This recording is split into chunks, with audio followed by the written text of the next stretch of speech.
Hello Twitch, hello YouTube, and welcome back today for this flight on the PMDG 747.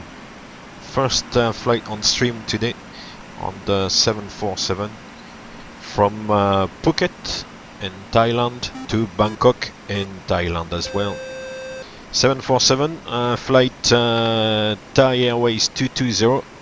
It's a real world flight from Phuket to Bangkok on the 747.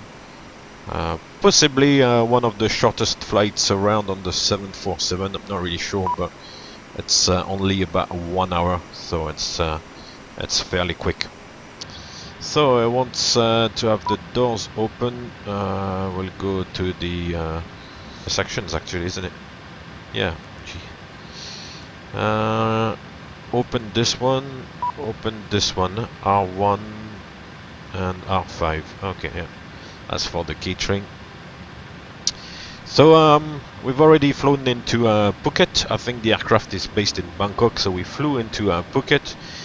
We are doing the turnaround and we'll fly back to Bangkok Suvarnabhumi Airport. As I said, the aircraft is a kind of turnaround state, so the RS is already on nav. We've got the APU on the generators, all the hydraulic demand pumps are off, all the fuel pumps are off there, but everything is kind of in order, I believe, which is good. And on the radio panel,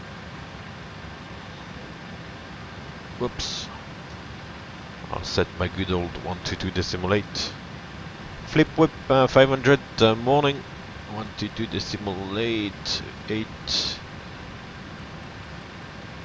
there,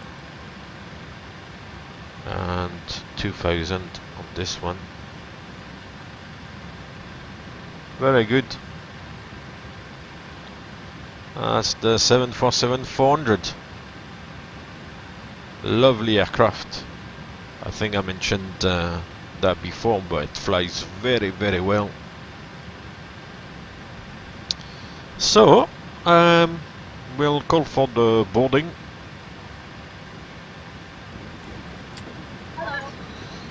That's puzzling me. Anyway,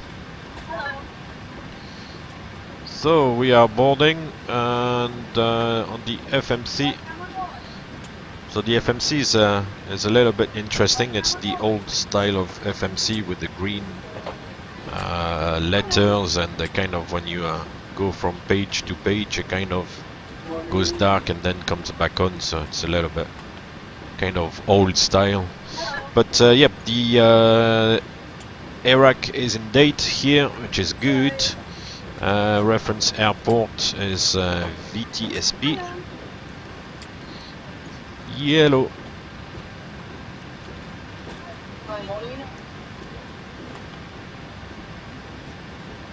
Oh, nice. 747 pilot. Yeah. Thai International 747-300. This one is a 400, and it's a real flight from Phuket to Bangkok. So very nice. We'll go back the other way around. Got company route. It's this one here. So the request. So the FMC pretty much works the same way as the 777 FMC. It's pretty much the same layout, except maybe for ATC here. But otherwise, it's pretty much the same. Init ref, route, departure arrival, VNAV, progress, FMC com, hold, legs, fix. So yeah, it's all pretty much the same.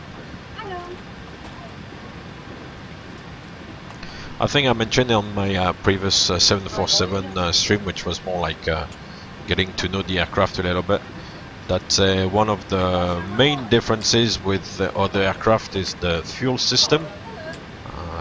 I've had a quick look at the FCOM, the flight crew operating manual, and it's a little bit on the complicated side, because there's, like, depending on the amount of fuel we have in the tanks, So the route is correct, it's a short route, we can activate and execute.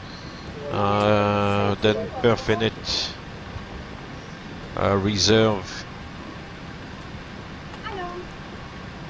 So the perfinite, the link doesn't come up, for apparently.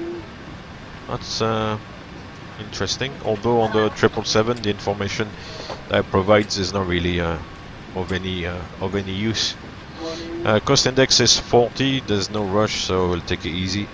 I'm not sure what the real world cost index is, but I don't find here in the simulation of much use trying to find the real cost index of the airline. The cost index, I mean, in my company, the cost index varies all the time, and it's purely a function of basically trying to make the flight time fit the schedule time, the block time, really. I only need 17,000 kilos of fuel.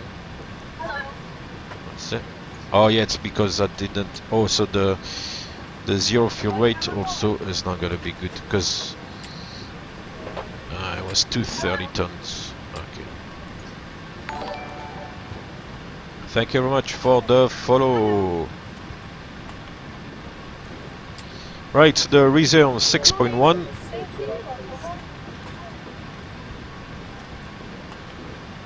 And cruise altitude, we're not going to go very high, we'll go up to 250, it's less than 400 miles.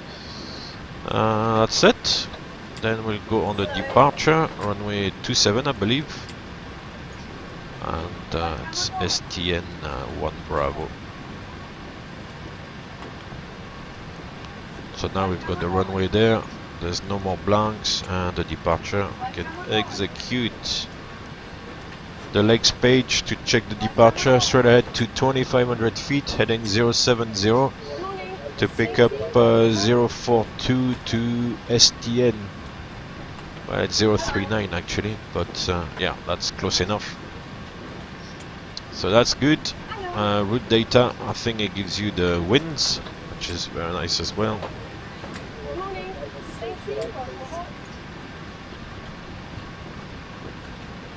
So we'll execute this and then we'll go on the descent forecast page, load the winds. Good, it's all working nicely. It's actually only my second flight and actually the first full flight on this, so please once again be lenient with me. Progress page 378 miles. As I said, it's a fairly short flight. We have 380 miles, so that's close enough. There's no. Oh yeah, there's a route copy there. Route copy onto route 2 and back to route 1. Hey, all the uplinks are been uploaded, and yeah, that's pretty much it. Transition is 11,000. So we'll change that on the VNAV page. Yeah, I'm basically ready to enter the performance.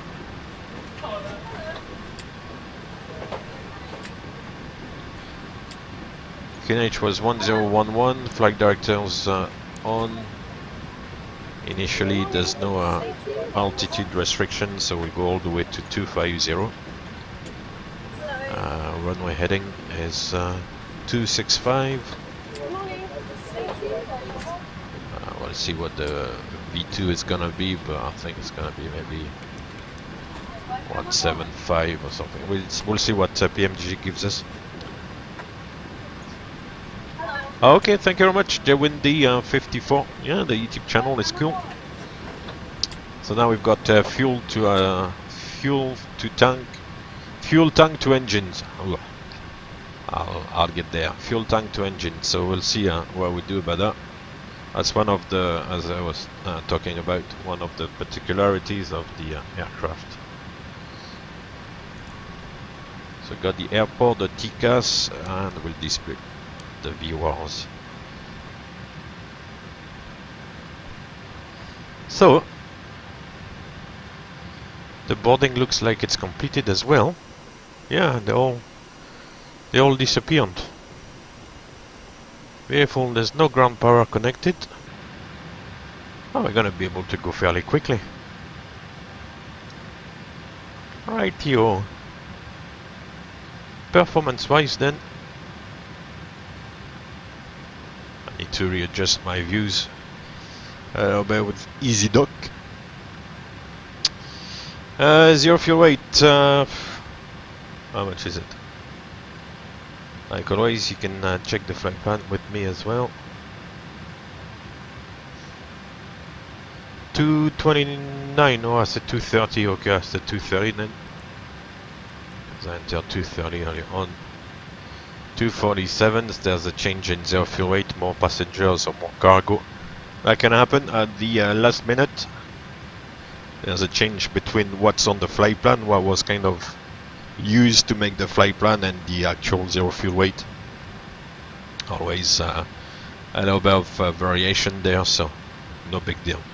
247 tons, yeah, that's correct. Then the thrust. So here on the 747, I've got no clue what the thrust is. It's a fairly short runway, so I'm tempted to go maybe takeoff 1. Leave it at that. I don't want to end up in the water taking off from runway 27. That will be embarrassing. You will never forgive me for taking off and rolling in the water. Hey, three black cats music. Good day to you. And then on the takeoff, I go flap 20. And 3000 is good. 1500 feet. And the speed's 143. Although the weight is fairly light, so 143. And the speed window. Thank you very much for the follow, 3 Black Cats music. Welcome on board, welcome to the stream. LNAV, VNAV, 265 and 250. So are we clear to pressurize? Yes, we're clear to pressurize. So we'll pressurize the hydraulics first. So they come on auto. I'm not really sure about the sequence, but this one comes to aux, the number 4 demand pump. Then the fuel pumps come on, and it's actually fuel to the tank to engine. So the number 1, or rather the override pumps are off, and the crossfeed must come off as well there between well, crossfeed 1 and crossfeed 4. They need to come off, so each tank feeds each engine. That's correct. I think it's pack 2 and 3 which come off. We put the strobe light to both. Parking brake is set, and the only thing is the auto brake, which is down here for some reason, to RTO. And passenger signs to on now. And let's see. Before start checklist. Before start checklist. Flight set door. Locked. Passenger signs. On. MCP. Set. Takeoff speeds. Set. CDU pre-flight. Completed. Trim.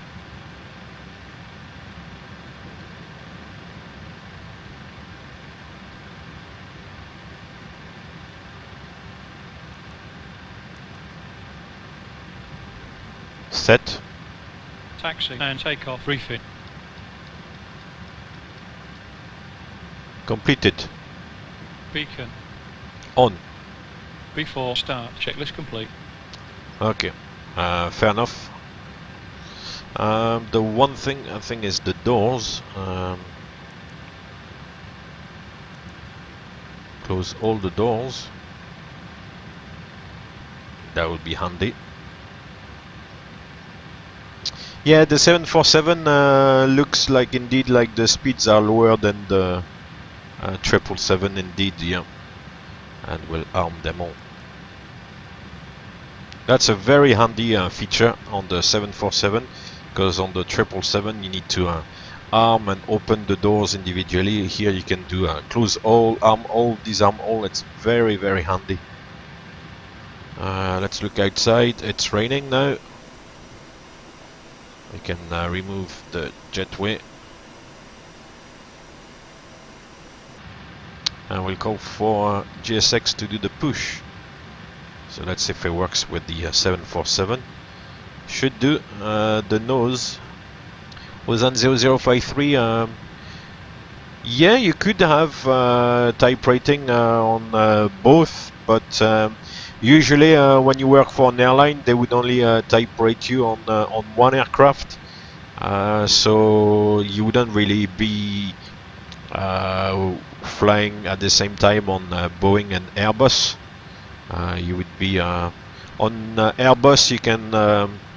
You can do a multi MFF flying, which I think it stands for multi-fleet flying, or which basically you can fly maybe a 330 and a 340 because they are very similar. But Boeing and Airbus, they tend not really to kind of go together, to tell the truth. What was I looking for? Yeah, the chart. Nose to the left.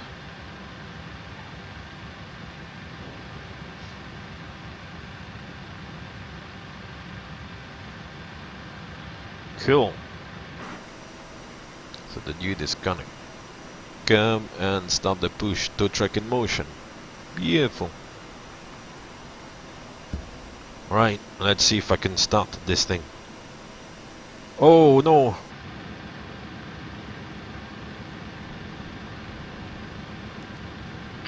Hello, Captain. We are ready for pushback. Remove the trucks. Yeah, they're removed.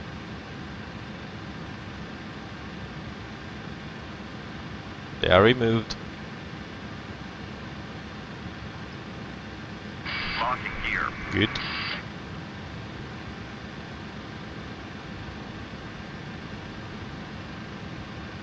Honky Donk 55.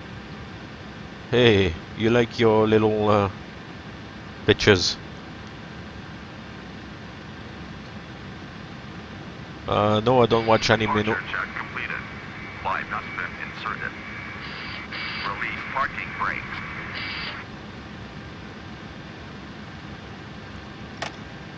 Commencing push.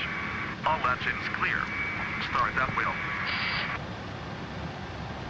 Right, so far so good. So what we're gonna do is start number 4 first, from what I understand. The light comes on, and then a little bit like on the 73, no, on the 777. Bring the fuel engine display would be useful.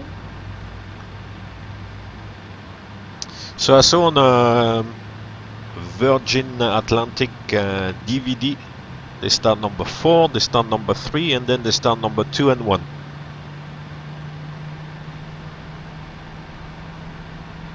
So that's what I'm gonna do. Follow the professionals.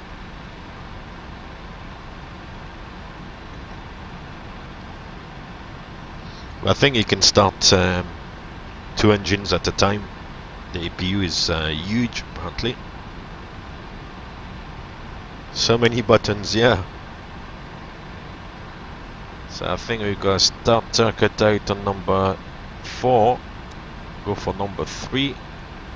Got the white light coming up there, and just pull the knob up there on the overhead, and then the fuel control switch comes to run. Number 4 is starting. 26 degrees in rain, Phuket. It's gonna be the start of the rainy season, maybe. knows? Or just bad weather today.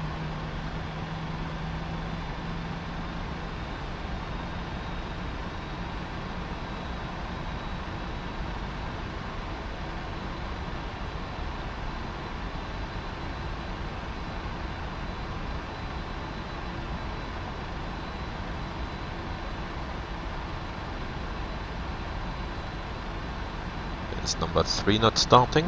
Set parking brake. Parking brake set. Stand by.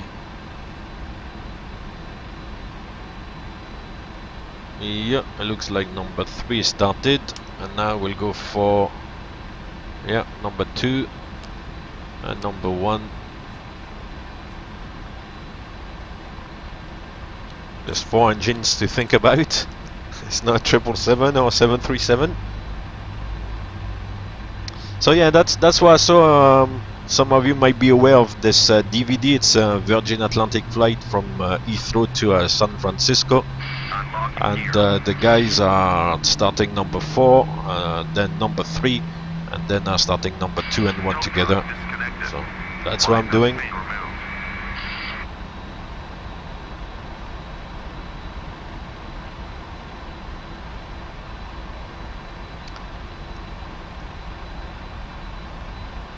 There's an EGT red line as well on this.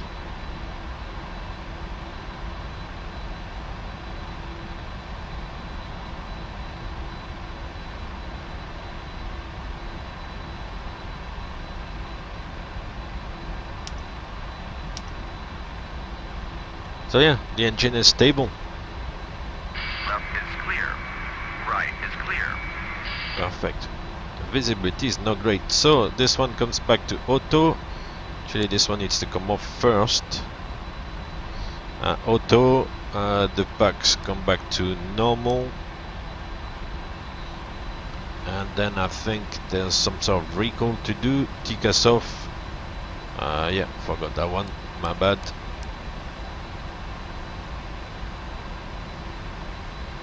So cancel. Check the recall again. No, there's nothing else. No land 3, FMC message. Split RS operation. Why?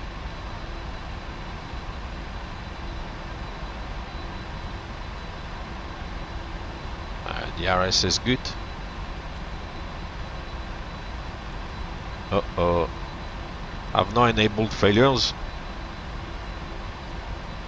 No land 3. Okay, we can't do an auto land, there's no big deal, but split RS operation. Why?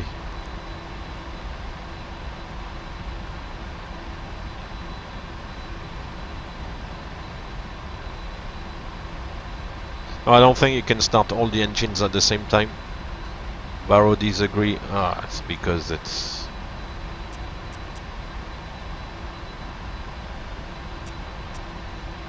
That's it. No land 3. Okay, well, we'll deal with that. Yeah, there's a recall and there's a cancel button, and I keep pressing the recall because on the other aircraft it's you press the recall and you bring the items like on the screen, and then by pressing the same button you get rid of them. But this one is different. Anyway, I'm getting confused there. Right, I think we're good. Before taxi checklist. Before taxi checklist. Anti-ice. Off. Engine anti-ice. 1, 2, 3, 4. Off. Now set. Recall. Checked. Auto brake. As required. Auto brake. RTO. Now set. Flight controls. Checked. Ground equipment. Clear. Before taxi checklist complete. It's actually fairly similar to the 777 checklist. Ready for taxi flow. Okay.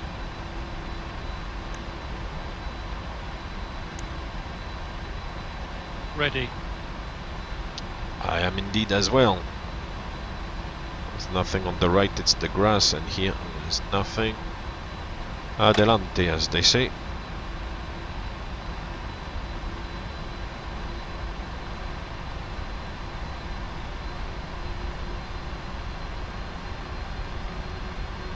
So we'll go easy on the thrust. It's a shame, man, it's not a very nice Phuket today. Wood face, honky tonk 55. Oh. We look at the textures here, pilot GF. No worries, just maybe once we get in the cruise quickly. But don't take my word for gospel, because I'm not a 747 pilot, so I might be wrong. But it's not a short runway, but it's not a very long runway. And here at Charlie, we're not going to backtrack, so we take an intersection takeoff. So I don't want to really take off and roll into the ocean at the end of the runway.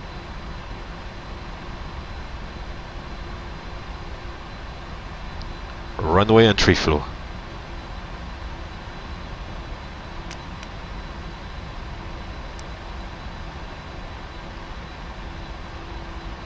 Cabin crew, take your seat.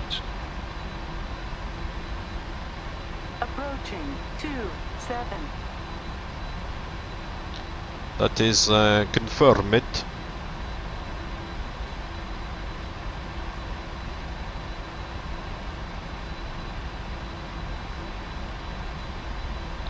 The side view there out of the window is not fantastic. It's fairly narrow.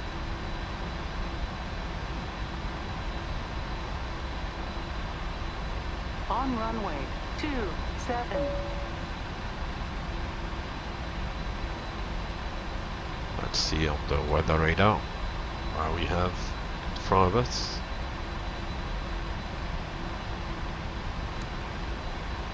Make the range a little bit bigger.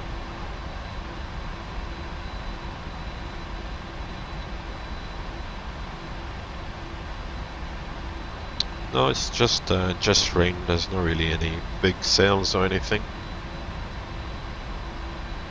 Beautiful.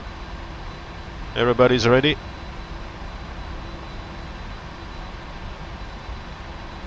Let's go then.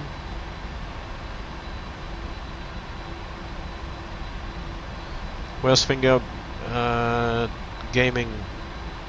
Oh, we're talking about the textures. No problem.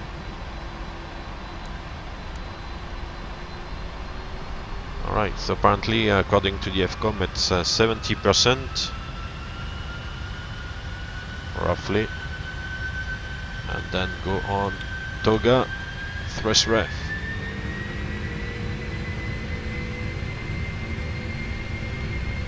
knots. V1. Rotate.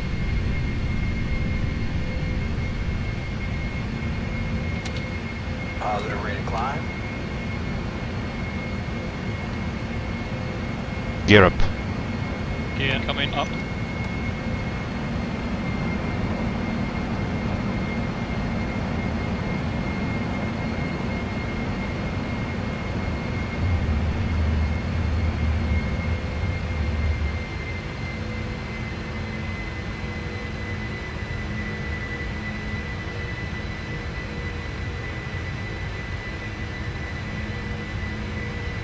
It's climbing like a rocket.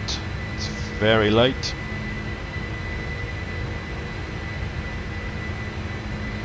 But it flies wonderfully nicely. If it's a word.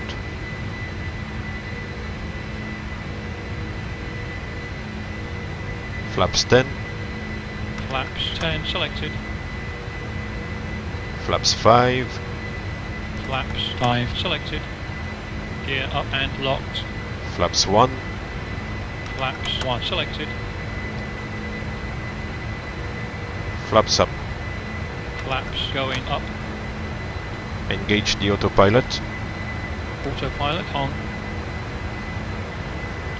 Whoa, whoa, whoa, whoa, whoa, whoa! Check the weather, man. Whoa, whoa, whoa!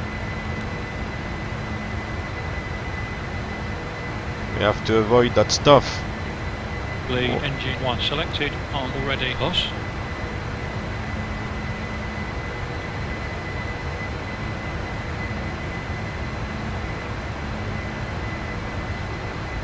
Wow, wow, wow! The weather there. Wow. My day is going well. So we're gonna stay clear of that weather patch there. I'm sure I would be alright, but so a bit like the 7.3, the gear goes up and off, flaps up. It's more or less the after takeoff checklist complete. Yeah, we're gonna avoid that patch, go on the edge of it.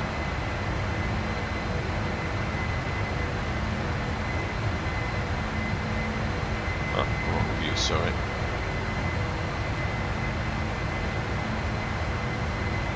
Yeah, a lot of weather there on the right hand side. There's a big sail.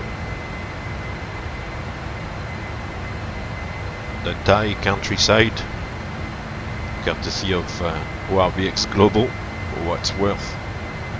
Yeah, a lot of weather there. Wow. Right, so we'll see, we'll avoid.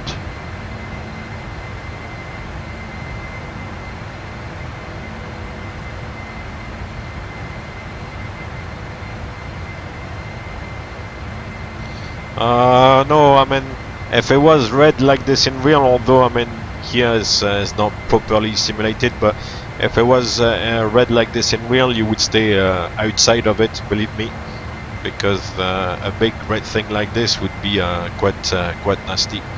10,000 feet will get rid of all the lights. And here we've got the beacon, nav, and strobe lights, so that's good. And we'll keep the passengers strapped in for the moment. The RTO auto brake, yeah, is coming back to off automatically, so that's good. Right, we pass transition, standard set. So yeah, we'll just go around the weather there. Another 20 miles on this heading, and then we'll turn right to go back towards the route. No big deal. But yeah, if as I said, if there was like a big sail like this on the departure, you would need to avoid. And I'm sure if we were flying through this, the aircraft would be shaking around. Active Sky 16 will kind of create a bit of turbulence. As here for the moment, it feels okay.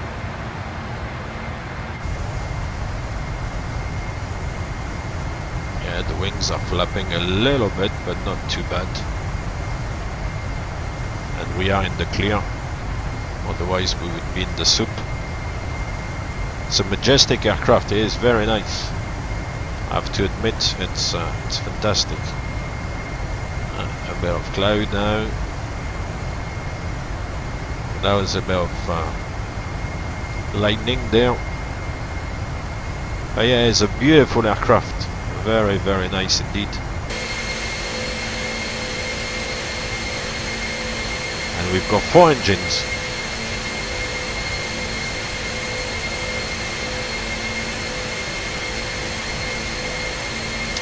On the 777, we do use the runway turnoff and the taxi light on for takeoff, so I assume maybe wrongly that you can do that on the 747 as well.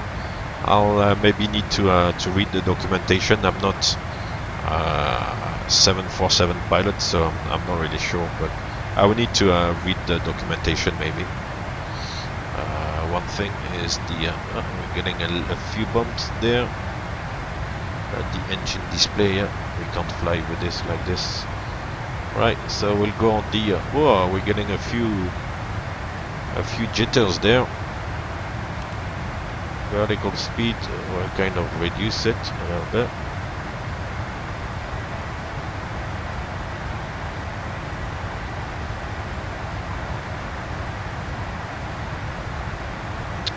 Yeah, only GTX 960. Yeah, only. I mean, what can I do?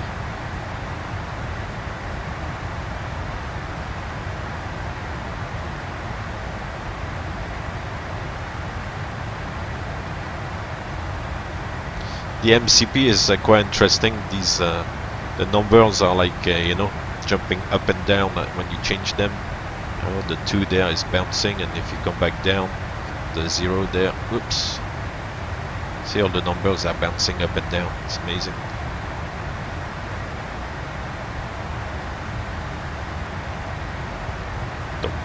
Yeah, it's bouncing up and down.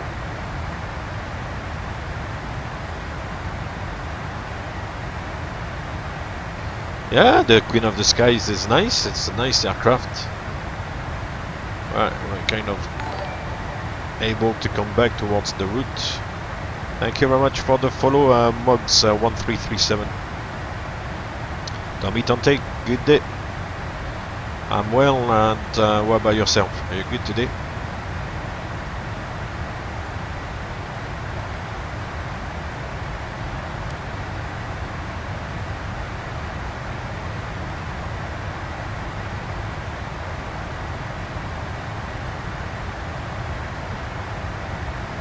Right, so on this heading, more or less, we'll be clear of the weather. So what we can do, let's go actually direct to Sierra Tango November. That's there, and execute, and then engage LNAV. We've got LNAV, and we're navigating now direct to Sierra Tango November. So yeah, that's what we would do. Avoid the weather, and then navigate our way around. Perfect. Enjoy your lunch. Yeah, I'm not sure I'll get the 800, but I'm very happy with this one so far. So it's definitely a nice aircraft. And VNAV path actually wants to slow down. Okay, cool. No worries at all.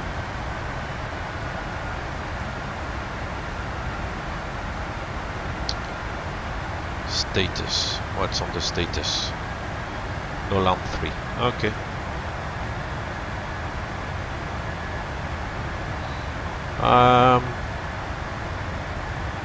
Actually, methinks 250. We're just gonna be on the flying over the tops. Gonna go 270 to try to be above the cloud tops, because we're just skimming the tops there.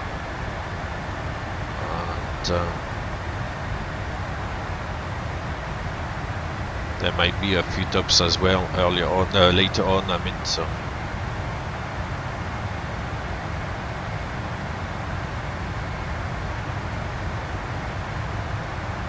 ATC can see the weather. They can see like big amounts of cloud with the primary radar.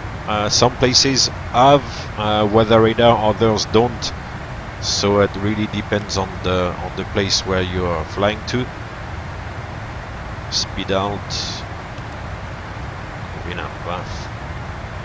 But navigating around the weather is really the responsibility of the pilot. It's not so much the responsibility of ATC. So they would basically use their weather radar to know where to expect pilots to request for weather deviations, but apart from that, they wouldn't really use that information to help the pilots navigate around the weather. I know, for example, in the States, they are usually quite good knowing where the weather is, and so if they know where the weather is, they know where to expect, you know, that maybe a bit of a backlog is going to happen, or a bit of congestion on the weather is going to happen, and then they can direct the traffic already in advance around the weather. But the ultimate responsibility lies within the pilots. You know, it's the icing again. Unbelievable. Icing in Thailand. I'll have to work out how the icing system works. Hey, Gabriel Washes. Welcome to the stream, sir.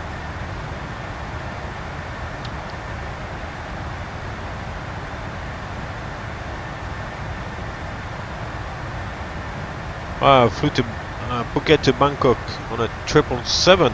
Okay. According to FlightAware, this is at the moment, at least, it's a 747 flight. So happy days. It's becoming more and more difficult to find 747 flights because it's an aging aircraft, and more and more companies are slowly getting rid of them. So it's harder to find flights, but yeah, that's one today.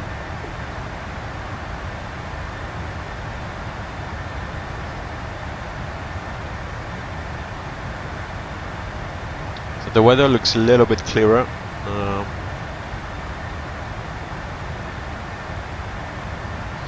No, it's not really dangerous to have the anti-ice on, but it's not recommended, you know.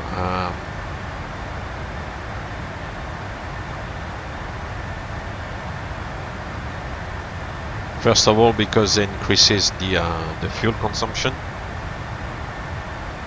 and yeah, there's not really any need for it. So.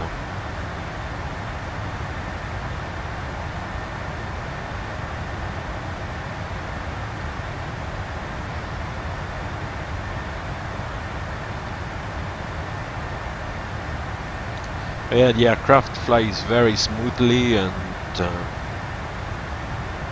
it's a real pleasure.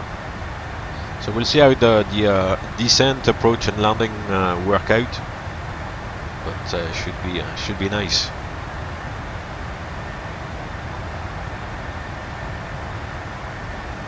Oh, the ESR-71 Blackbird, yeah. Yeah, United, Delta, British Airways, yeah, they do.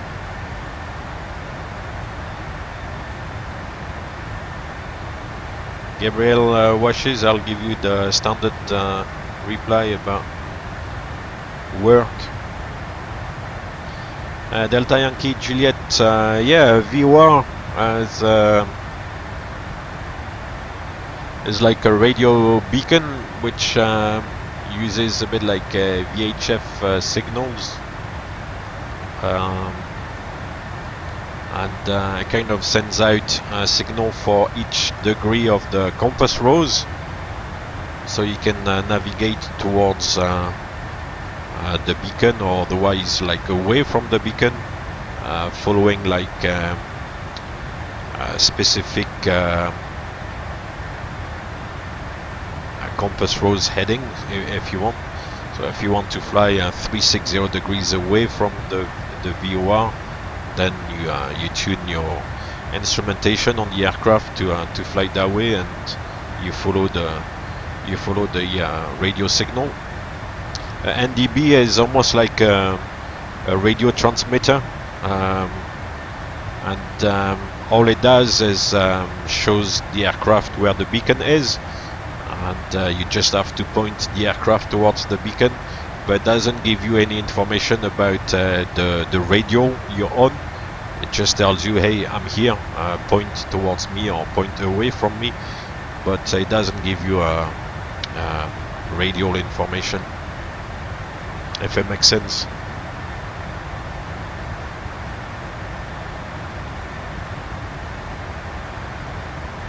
Miser 32, that is absolutely correct. You have to wait 3 minutes, at least on the GE engines. It's 3 minutes indeed, yeah, once you've stowed the reversers. So basically let the engines cool down at idle when you taxi in to the gate, because at that stage you don't really add thrust, or you can add a little bit of thrust as long as you don't add too much. You don't go over 40%, but you're not gonna add thrust anyway, and usually once you get going, it's good. If you have to stop and then start again the taxiing, yeah, you can add a little bit of thrust. As I said, I think it's up to a 40%. It doesn't count as a cycle, so it's good.